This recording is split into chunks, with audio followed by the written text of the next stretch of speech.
I'm going to DC in a couple of days, and I will shave and look better. I'm gonna actually speak about the CFPB. It's kind of a cool thing with the Heritage Foundation. If you're there, let's hook up. Hygiene's never been one of my good topics. Okay, so Richard Cordray, he spoke before the Senate Banking Committee, and like a couple of weeks ago when he spoke before the House Financial Services Committee, they keep talking about payday lenders. Now, of all the things to tackle, why payday lenders? Do you think there might be a hidden agenda? Do ya? Well, there is. That's just a teaser. A big teaser.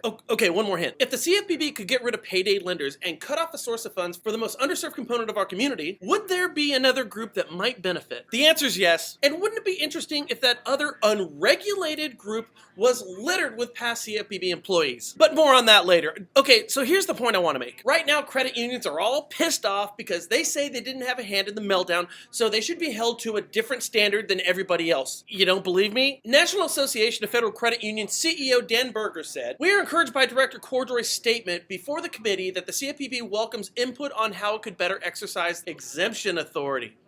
As Mr. Cordray noted, we look forward to continued communication on how credit unions' regulatory burden could be further eased while ensuring consumers continue to be protected from bad actors in the financial industry." Now, Berger went on to say that he was happy with Cordray for qualified mortgage rule exemptions for small credit unions because they didn't do anything. They weren't bad. So why in the hell should they be punished? Right? Follow me now. Then at the hearing, Ricky Don't Lose My Number Cordray said he has and will continue to be open and understanding with credit unions since they did not start the financial crisis. Are you following this? Are you? Who's following this?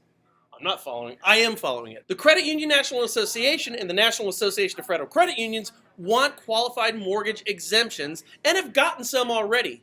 Cordray hinted that there might be more to come because credit unions were not the problem. Okay, so a reasonable line of reasoning is that lenders that were the problem do need more rules and regulation. Guys, this is a punitive action. You reward the credit unions and you punish the rest. That means regulation, by their own words, is intended to be punitive, not corrective. You punish the bad, you reward the good. A great approach with my kids, but I don't know if it's great for banking. Now, I say this because should not the goal of regulation be to improve the process for all lenders to the benefit of the consumers? Isn't that the idea? But when you use regulation to punish and to reward, then one group has a different set of rules than the other. How on God's green earth is a consumer going to figure out which group's set of standards will best fit their needs? This isn't consumer protection, it's consumer chaos. Well, anyways,